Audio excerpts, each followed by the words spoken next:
Hello friend, কেমন আছো তোমরা? আমি তো বেশ ভালোই আছি।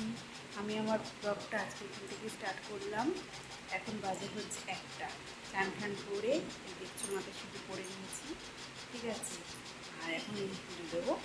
পুজো দেওয়ার পর আমার একটা ছোট্ট বেবি আছে, ওকে খাওয়ানো হবে। তা আজকে ব্লগটা আমি এখান থেকে শুরু করতে এই কারণে সকালে অনেক কাজ ছিল, ভেবেছিলাম সকাল থেকে স্টার্ট করবো, কিন্তু সকালে বেরো উঠলো না। তাই আমি আমার ব্লগটা এখন স্টার্ট করছি। আশা করছি তোমাদের ভালো লাগবে। আমার সঙ্গে থেকো আর আমার পাশে থেকো। তো দেখো, আমি চান ঠান করে নিয়েছি, আমার বিছানাপত্র গোছানোই রয়েছে।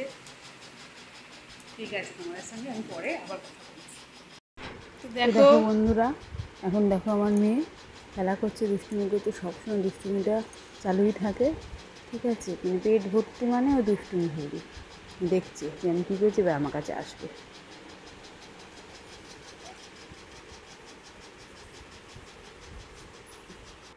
তো খেলা ঠেলা বন্ধ হয়ে গেল। এবার আমি পুজো দেওয়ার জন্য ঠাকুর বাসনটা মেজে নিয়ে চলে এসেছি। এই দেখো আমার এখানে ঠাকুরের সিংহাসন, এখানে আমার লোকনাথ বাবা।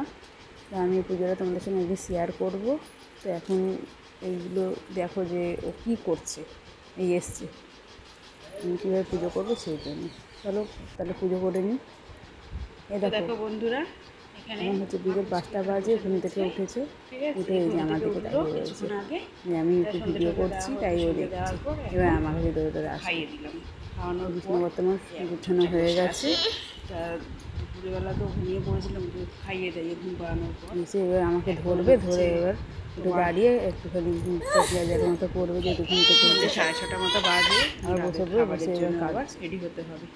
ফোনটা আছে, ওকে আমি আমার ফোনটার জন্য কেমন লাগছে অবশ্যই জানাবে। এটা যেহেতু আমার ফার্স্ট ব্লগ, ফোন যে কী চেনে পাশে থেকো। শুধু আমার দেখো না, মেয়ে দেখো নয়, ধরার জন্য সব বাচ্চারাই যে ফোন কী চেনে বলার মতো না। ঠিক আছে, ওর সঙ্গে একটু কথা বলে নি, তারপর